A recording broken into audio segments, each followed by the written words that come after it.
All right, welcome back to Getting Past the Premium, everybody. Here, live, once again, I've got Andy Bassett with me. Glad to have you here today, dude. Good to be back. Yeah, I love doing these in person. It's way better. I agree. It's been a while since I've been on. So I know. It's good to be back. I know. What have you been doing? Well, a few things here and there. We'll get into it, some of what we've been up to today, but before we kind of dive into what we want to talk about, give everybody your background, what you do, kind of how you got to where you're at today, and then we'll jump into some of what we're going to talk about. Yeah. Well, I'm Andy Bassett, CEO at Ellerbrock-Norris.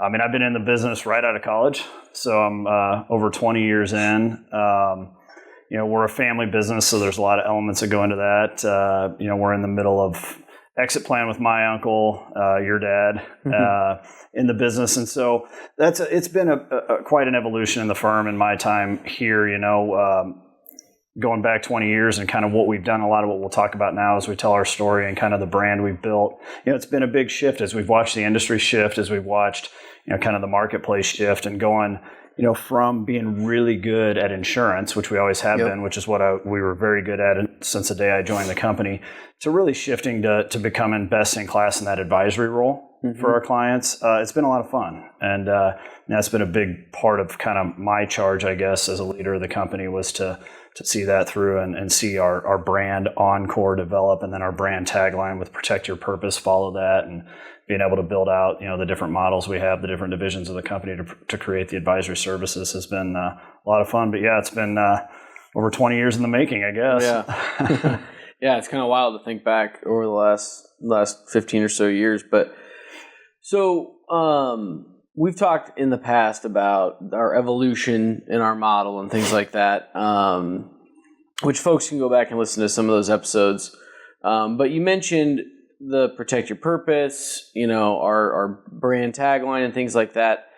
And where I really kind of wanted you to start is, I think you would agree, but you can give your thoughts, that we've learned that clearly articulating and having a story to tell about who you are and what you do for clients, and being able to tell that in an interacting in an engaging way is very valuable to you and your firm, right? Speaking to everybody listening. And we've found that it extends beyond just prospects and clients as well, to recruiting people, to vendors you work with. I mean, really understanding and knowing and being able to just articulate what that story is, how you got to where you're at, the evolution you went through, is very, very valuable. And I think everybody should think about what's the story you're telling. But that's what I kind of wanted to dive into a little bit to start, was maybe start at the high level. When you think about, because I know you get out and you tell our story probably most frequently of anybody. What do you think about when you go to tell that story? What do you think resonates with people, and why are you saying the things you're saying, I guess? Yeah.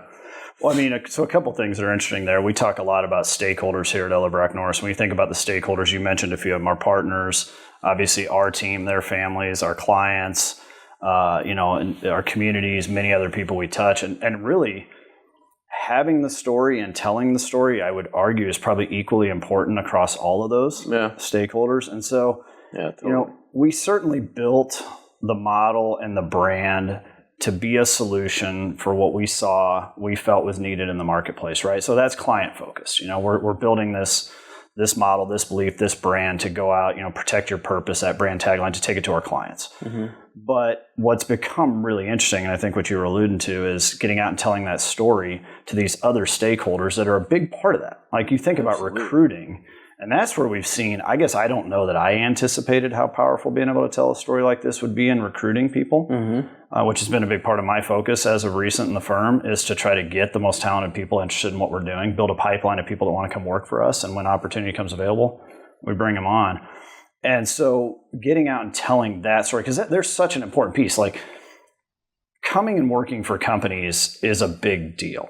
Like, I realize that, people are trying to attract on both sides. Yeah. Exactly. I mean, it's a big step for the person coming into the firm. It's a big step for that company to bring them on. And so I think being able to tell that story and spend that time and invest that time, energy, and effort on the front end to those people is hugely important, because they have a clear understanding of the why that vivid vision, what you're achieving, what you're looking to do, what that brand is all about, so that they're overly comfortable in wanting to be part of that. Actually, they are excited to be part of that. Yeah.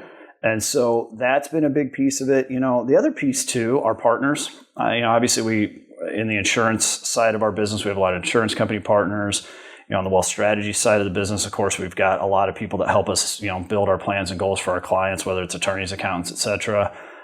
From safety side, we've got partners we're utilizing there. Obviously on the healthcare side. So each area, and being able to go out and tell that story to them as well. I mean, they're a big part of it. Oh, and how they probably are going to interact with us and thereby create the client experience to our clients is going to look different if they understand that story. And so I guess in a roundabout way to answer your question, I think there's a lot of unexpected things that have come out of telling that story, which again, we built the vision really for us and for our clients, but then you start to realize how much that touches those other stakeholders and how important it is for them to understand it and get out and tell it. I agree 100%. I mean, I think we can get into, employees and recruiting and just, how key it really is at the end of the day, being able to articulate your why and tell your story. But let's go back to the client side of it, because this is probably an area that, I don't know what your thoughts are, gets overlooked a lot, right? Because again, people, certainly if there isn't much of a sales process that you have or whatever, are going to go in and quote and, try to get opportunities from a market perspective or whatever. But, what's your perspective as you are out telling that story? Because, you spend a lot of time in the sales process trying to help our clients or prospects understand what are our values, who are we, what are we trying to accomplish, what are we trying to help them accomplish, and we'll just give your thoughts around what difference does that make, if any? Yeah, I think it makes all the difference, because what you're talking about is, and as we built Encore, the belief, protect your purpose, it really started as building out the sales model, right? Mm-hmm. At the end of the day, if we believe in this and we believe this is the model, the idea, the philosophy we're going to bring to our clients and all the other stakeholders I mentioned, we have to have the outward facing piece of the organization, the sales team, the sales model to represent that. And so I think how I would answer that is the sales model, the sales system, the sales process, whatever terms you want to use, have to be built to reflect what you're ultimately looking to create and provide to your clients from a client experience standpoint. And so we really broke that down in our company and figured out, who's our audience? When we're in our sales process, who do we want to be talking to? Decision makers in the company, right? We want to understand what companies those are. Do they fit our target market? Are they people we can actually bring that to? So first and foremost, you're figuring out how do we get the right audience? And then from there, it's what are the steps that we're going to go through to help them understand, what we do, our philosophy, our belief, learn about their company. We call that our executive briefing early on, where we're sharing those ideas. And then as we move through it, we're starting to break down, the different areas that people actually could engage with us, where they're going to need potentially our solutions. Obviously, that's a risk profile evaluation for us, where we do the deep dive analysis and the 10 impact areas of risk, which I'm sure we've talked about a lot on this podcast. And then, finally, we're getting to the point where we can present a plan to them. But I say all that and I build it out, or I lay the sales process out to suggest that that process 100% defines ultimately the experience our clients are going to engage with us over time. Because for us, that's not just on the onboarding side of things. That's just not the front end with a prospect that becomes a client. That's then the model we're going to bring to our clients on an ongoing basis. And so when I'm telling this story, when I'm talking to people, again, any of those stakeholders, I do put an emphasis on, the sales process side of it, because it starts there. That has to be the foundation, at least how we viewed it, has to be the foundation to say, all right, this is how we're going to go about approaching the market. Then you build the client experience and the service models and everything to support that. But so it becomes I would say the backbone of that story ultimately when you're out in the market talking about it. But what you were talking about there, it kind of becomes a filter, or an additional filter for the types of clients you want to work with. You want people that resonate with your story and with what you're trying to help them accomplish, with what your why is. And it really doesn't matter what it is. there are plenty of people out there that, depending on what you're trying to accomplish, you just have to go find, right? And find those that align with it. And having that conversation, though, with them at some point through that sales process, you will learn, like, do they mesh? Are they going to be a client that works well with us? Yep.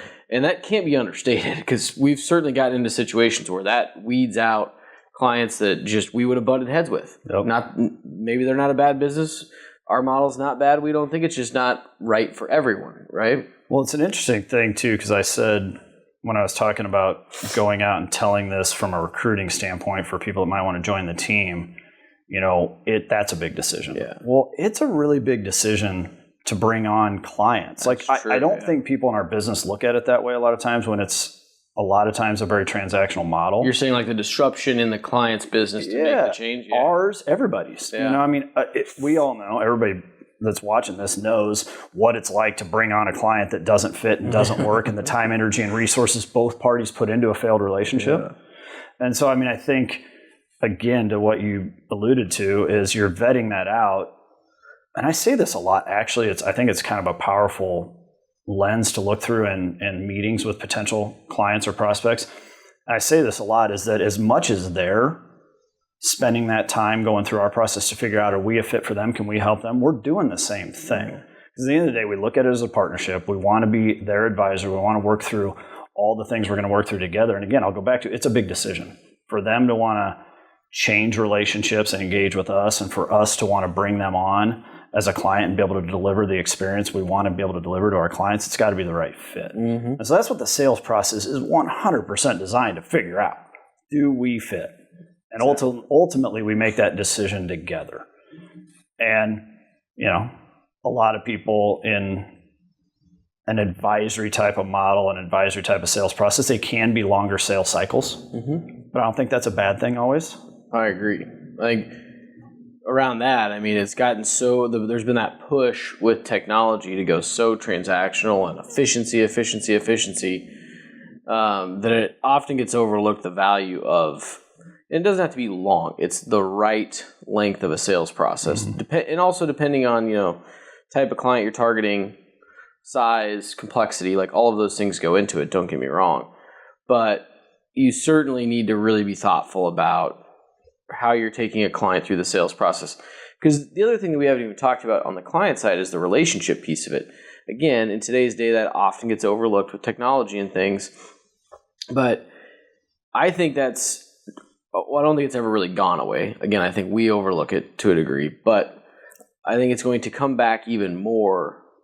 Clients are going to put an emphasis back on having a relationship that they can trust because of all of the technology that's out there anymore. For sure. They want somebody that's going to spend the right amount of time, that understands them deeply, that knows where they're going as a company, that knows what they're trying to accomplish, can anticipate some of those needs.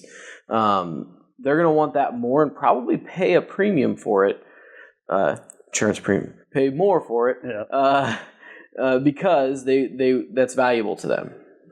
It's interesting too, because you're spot on. And relationship, though, that's the definition of that, I think, is important here, right? Yeah. Because in our industry, a lot of times, what's that relationship meant? We golf together. Yeah, like golfing buddy. Yeah, we drink, we have a beer together, whatever it is. And it's like that relationship's not real deep. It's certainly, at least at the business to business, we're trying to help you achieve your goals level. That's not real deep. It might be a deep friendship or whatever, but what you're referencing, where it's truly a trusted, deep relationship, a trusted advisor, there's value. We as a business are going to lean on you to help us achieve our goals and facilitate whatever it is we want to accomplish, not only in our business, but our personal lives and everything that's connected to it. That relationship's got to be deep. And so it's funny, I was taking one of our business development guys, we went to lunch today, and we were talking about, that's really what it's about, is not just building relationships, but building relationships the right way. That's what we're in the relationship business. Everybody always says that. Yeah. But again, it's what's that relationship mean? Is it the golfing buddy that as soon as somebody comes and brings an actual true value prop, they're not, that relationship ain't so deep at that point? Or is it the kind of relationship where they rely on you at a high level, they trust you like crazy to be able to help them achieve their goals? That's a deep relationship. That relationship is hard to replace. Yeah, the relationship word, I think, in our industry has gotten, because of the stigma around the golfing buddy and whatever. I think people have kind of overlooked, again, common theme here, overlooked the value of the relationship when you come at it from the right perspective. Well, the reality is, obviously, businesses evolve, but our industry certainly evolved too, where when the relationship is we'll use the golf buddy terminology again, but at that point, all that person's looking for from you is to sell them an insurance product that are relatively similar off the shelf for the most part. But the business has evolved. Like, our industry has evolved, businesses have evolved, risk is much broader, obviously, than we know that what's addressed in an insurance program or insurance policy. That shifts big time the expectation of that relationship, right? Yeah. When you're gonna put yourself out there as a risk advisor or risk manager or whatever terminology might be the case, that's different than, we're selling an insurance policy. And so that's going to shift that relationship. Like, the expectation at that point from your client is going to be different. Yeah. And I think that's an evolution that we've seen in the industry. And some firms are obviously at varying degrees of, embracing that. And, there's a place for both. We've talked about that. There's the transactional models that exist, obviously. Yeah, totally. It comes down to you determining what your why is and what your story is.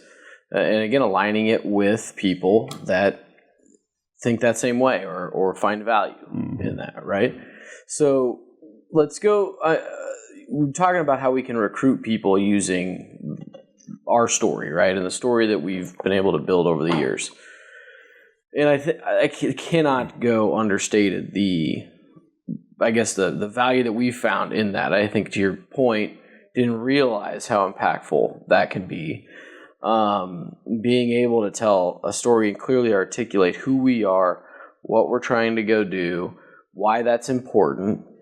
So give your thoughts around as you're out having conversations, because I know there's a lot of folks listening that are in roles where they're trying to grow their agency, they're trying to make hires, they're having difficulty finding people.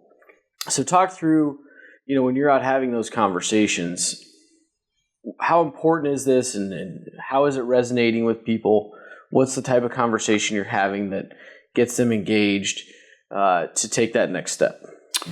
Yeah, well, first off, I'm super open about, I don't hold a lot back. Yeah, which is important. Yeah, I think some people get worried about, showing their cards or whatever. I don't know. I guess I feel like I'm open with sharing a lot. So, to answer the question, what I've spent my time doing in those meetings is telling a little bit about the history, because it tells a story of where we've come to where we are, which also connects, in our case, very much to our vision, which is the clients we're looking to help, the advice we're looking to bring to them, they're just like us. So our journey resonates to exactly what we're hoping to help our clients achieve. And so I start with, the history and walking through that. And then it's being really open about, the client experience, the sales process, walking into that, the evolution of that, how we built it, why we built it, how we go through it. Because that, again, I'll stress, and I've seen pretty much every time I sit down and talk through this, that's what really grabs people. Because, again, that's the story we're out telling in the market. And when I can walk through, how we go about going through that process, why we do it, how it exists on an ongoing basis with our current clients, that's something that's really grabbed onto. But then connecting it even more so to the vision, the vivid vision of Ellerbrock-Norris, which we've spent countless hours dialing in and sharing that, because people want to see, it's great to hear history. Yeah. It's great to see something that's really cool going on, but then to be able to connect it with, we're building a legacy company that's going to be here for years to come, and we've got this vision and it's clear and we can articulate it and we can walk through it. Like connecting. Exciting. Yeah. It's kind of like, it's like a past, present, future conversation, really. But I feel like all pieces of that are important, because people are wanting to, we're hoping certainly to recruit people that want to join a company to be, have it be a career. Like, we want people coming into Ellerbrock-Norris saying, hey, I want to come there today, and that's where I want to, work my last day. Mm-hmm. And so creating that vision is such a big piece of it. And then I think, again, the history shows how we've evolved as a firm, and it connects the whole story. So, I mean, that's essentially, the process by which I'm walking through. But again, I think just being open and being willing to share that stuff, because again, not everybody I sit down and share that story with is going to ultimately come work for us. Yeah. Right. So every time you tell it, you're opening up the books a little bit for people to see or whatever you want to say. But I'm comfortable with that.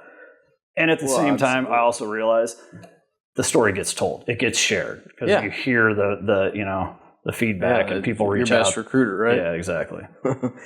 I mean, it's funny to me, the open and like transparent thing, and especially when you're bringing on team members. I mean, it's like dating somebody, right?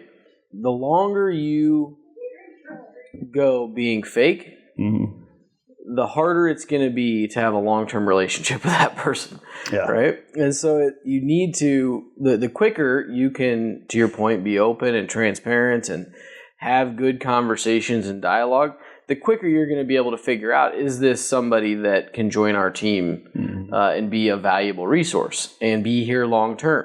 And they can make that determination as well. The worst thing you want to do is hire somebody under the wrong pretenses, or, you didn't vet properly, or, you felt like you had to recruit, so you said whatever you had to say, and then they get in here and they're like, wow, this was not what you told me it was. Well, and so and on that, like, if you're going to go out and tell the story I just told, you better have the story, right? Yeah. Like, at the end of the day, if you're not thinking through your vivid vision and where you want to go, and you haven't dialed that in, that piece of the story is not really there. Or if you don't have the sales model refined or sales process, like, be honest in it. But I mean, if you're going to go out and try to tell a story to recruit people, like, spend the time building the story, like, build the company to have a story. Because again, it's going to go to, like you said, dating.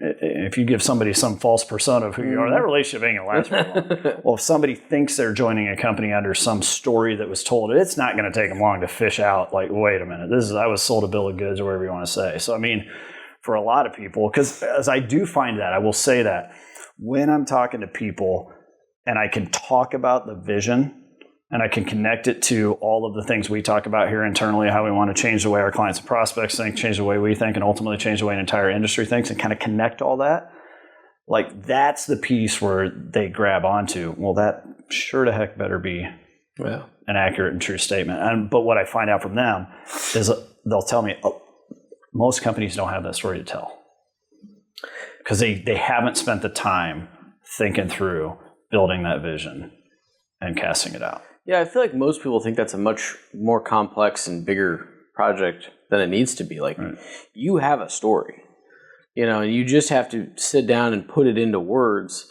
that accurately tell the story and that can resonate with people that might want to come join the team. To your point, you want to have the how did I get here today? And sometimes that can be a really cool story that people don't think is that cool. But if you're a scratch agent that started it from zero, that's a freaking cool story. Now you're ready to hire people, and you've figured some of the things out, and you're making your third hire. Well, tell that story. That is amazing, right?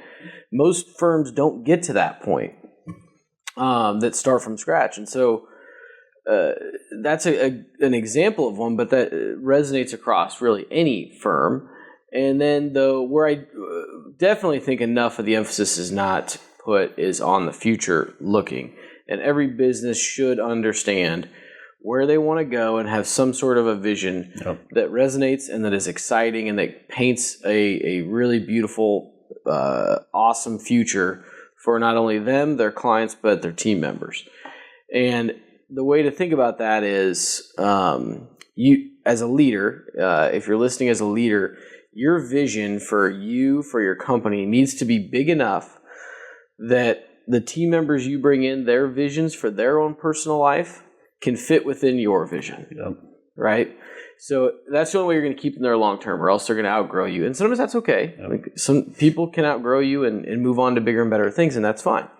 But the bigger the vision that you can create, that most people's vision can fit within, that they can see, I can be, like, as long as I can see out, I can be here because I can continue to create the life that I want.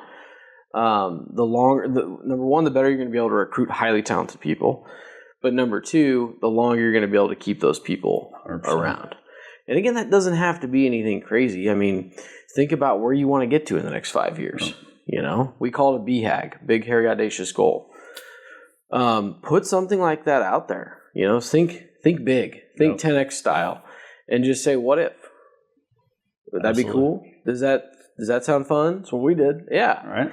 And I mean, people will resonate with it. I mean, even if they think you're a little nuts, like, we're going to go try to get that. Like, yeah, we're going to try. We may not get there, but that's what we're going after. Like, okay. There's reasons people want to work for companies like SpaceX and Tesla. And I mean, you know, and one other thing I'll add to this too, because this is something I've realized as I've sat in these meetings, but we made a conscious decision to bring Cameron Carlo on our team from a chief marketing officer role. And he's done an incredible job of taking this story and putting it out. Yep. And, you know, whether it's through our website redesign, whether it's through our social media or any outward facing, you know, marketing we're doing. And then the Protect Your Purpose brand tagline, of course, came from all of this. And I hear consistently when I'm in these meetings that, because you set a meeting or you're going out to recruit a prospective employee or client or whatever, they're looking you up. They're checking out social media. They're checking out. When your marketing story can match the story you sit down and tell, it's amazing. So inevitably, whenever I sit down and have these conversations, people go right to Protect Your Purpose. And like, it makes all the sense in the world. Like, I get it. I've watched it. That like brand tagline, I love it. And like, I can connect this whole thing you just told me to everything I've seen online or in media. And so, you know, those that aren't, you know, investing the right time, energy, effort, and frankly, dollars into, you know, marketing that way, I would certainly encourage that, because it's been a big piece of this as well. For sure. Well, and I think it just extends across so many different areas of the business. You know, we've talked about hitting prospects and you know, team members and all of that, but just that general brand in the marketplace too. You know, people resonate with stories, and they resonate with they resonate with those stories that you can clearly articulate and that show something fun and exciting, and like that you've overcome challenges, or that you've, you know, been around a long time, or you just started and you've hit this milestone. And so, you know, don't be shy about telling those things, because that's how you get people engaged. That's how you get them interested. Not everybody's going to resonate with it, but those that do are those that you either want on your team or maybe want as clients, etc. Yeah, totally agree. So, anything else from your perspective as you think about, you know, the years we've spent developing how this has all come together, our story, our value prop and everything that resonates when you're out talking to people, whether it's clients, team members, etc.? Yeah, I mean, I think the fact that it's an evolution, right, and you're not going to get every decision right, and it's going to ebb and flow over time. Really? Yeah, no, we're not perfect, are we? Maybe we are. I don't know. No, I mean, you know, like you've got to realize that and understand. Because I talk a lot about, you know, when I'm telling the story and people ask kind of how, and you know, you talk about the emotions that go into making decisions and transitioning businesses, and you talk about the pivots you have to make when you go down one path and it doesn't quite align, or you get, you know, we know how many opportunities present themselves to us, and we're trying to, you know, make decisions around entering different, you know, business divisions or developing different divisions or entering different markets or doing whatever. And ultimately we've gotten better at finally realizing, like, does this ultimately help us get further on path to that vivid vision, that mission and purpose that I'm talking about? And if it doesn't, then just put it aside. And so I talk about that a lot, because gives you the filter. Yeah, exactly. Say no. Yeah, right. Which sometimes isn't easy when you can chase the bright shiny object. But so I tell that when I'm talking, and that's specifically one that's told a lot with like partners of ours, because you know, partners want to introduce you to certain things here and there, and there's a lot of opportunities out there, and we just have to be understanding of that. But that would be the thing I would say is, like, it's going to be an evolution. You're going to make some of the right decisions, some of the wrong ones, but be diligent around getting to the point where you're comfortable making decisions, hopefully quicker and in alignment with what ultimately you're looking to achieve. But again, it starts with got to have that vision. Yeah. If you don't have the vision, you don't know how to make the right decisions sometimes. So true. Awesome. Well, this was great. I think everybody hopefully took a lot out of the conversation today. Again, it's been an evolution for us, so there's no right, wrong way to go about it. It's, really think about who you are and what you're trying to do, what you want to do, what gets you excited and out of bed every day, and put that into a story that you can tell. And you'll find the right people that resonate with it, and be able to move your company forward. So, well, and that's it. I mean, I'll maybe the last comment I'll make is what you said is, if it gets you excited to get out of bed in the morning, like, build that. Yeah. Whatever it is that gets you and your team excited to go to work every day, because that's going to show. When you go out and meet and tell your story, people feel that. Exactly. They want to come work for places like that. I agree. Awesome. Well, thank you, and we'll catch everybody next week.